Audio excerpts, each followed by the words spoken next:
Okay, we're going to be discussing the arteries in the brain first, but before we get to our brain model, let's look at a representation here. So if you draw those arteries looking like a little alien man, you'll see my drawing here. Here's your head of your alien, the body of your alien, and the two legs of the alien. Here are your arms, and then up here you have the antenna. So the antenna coming off the top of the head, these are going to be your anterior cerebral arteries. The antenna coming off at the ears, this would be your middle cerebral arteries. Your arms on either side would be your posterior cerebral arteries. Then the body itself is going to be your basilar artery, and the legs on either side will be your vertebral arteries. Coming off the body and the legs, you have these miscellaneous ones going off to the side. Those miscellaneous ones coming off to the side are going to go to your cerebellum. So these are called your cerebellar arteries. Going back up again, the top antenna coming off the head are your anterior cerebral arteries. Then the two coming off at the ears are going to be your middle cerebral arteries. And then coming off as the arms here would be your posterior cerebral arteries. All of this, you'll see it indicated with the bracket right here, is your circle of Willis. Then the body would be your basilar artery. The two legs would be your vertebral arteries. And then the miscellaneous ones coming off to either side will be your cerebellar arteries. So now let's look at that on our brain model itself. So I'm going to move the camera here. And you see our brain model right here. Okay, so this is the inferior part of the brain.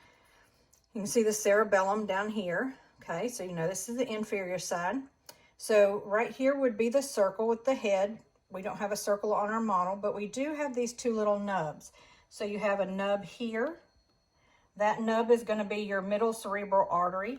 And you can see the little cut open nub right here. That also is going to be your middle cerebral artery. Here you have the arms on either side. So those arms are going to be your posterior cerebral arteries. Then you have the body of your alien. So the body is going to be your basilar artery. Then you go down to the two legs on either side. So this leg and this leg are going to be your vertebral arteries. Then you have these miscellaneous ones that come off to the side, and these two miscellaneous that come off to the side. Those are going to be your cerebellar arteries. You can also go down to the cerebellum, and you can see more cerebellar arteries down here. So again, we're going to go back up and we're going to repeat this just so everybody has it in their brains. So these two little cut off nubs on either side here are going to be your middle cerebral arteries. The two arms coming off here, the two sets of arms, are going to be your posterior cerebral artery. The body is your basilar artery, and the two legs here and here are going to be your vertebral arteries. These miscellaneous ones coming off to the side and going off to the side over there are going to be your cerebellar arteries. Now we're going to change up the model. Let me grab my other model here. Okay, here we go. So you're looking at a sagittal head flat here. You have two things you need to know on this. You have this top blue line.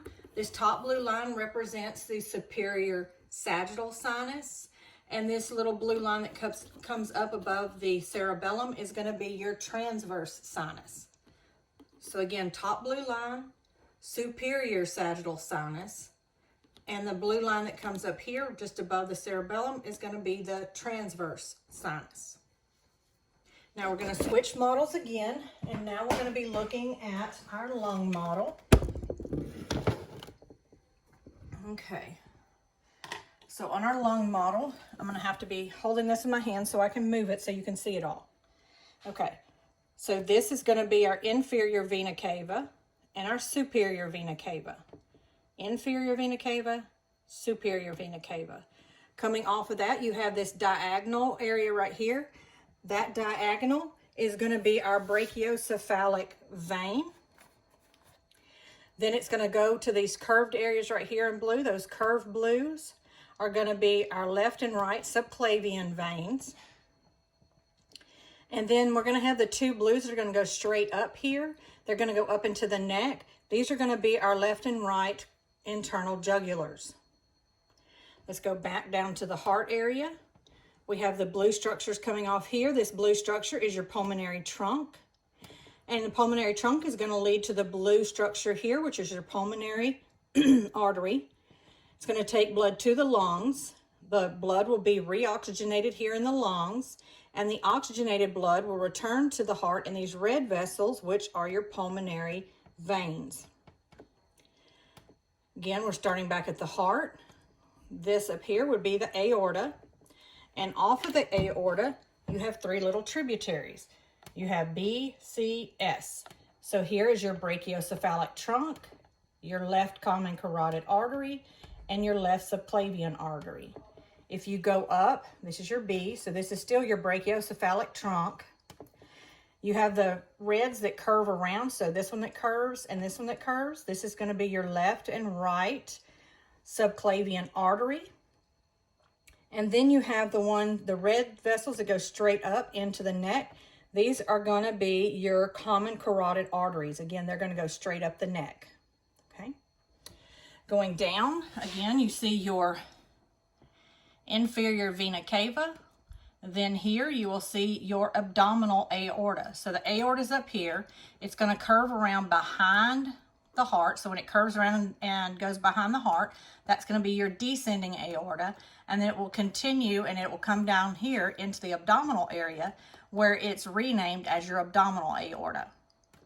Then this little nub that comes off the top of the abdominal aorta, that is your celiac trunk.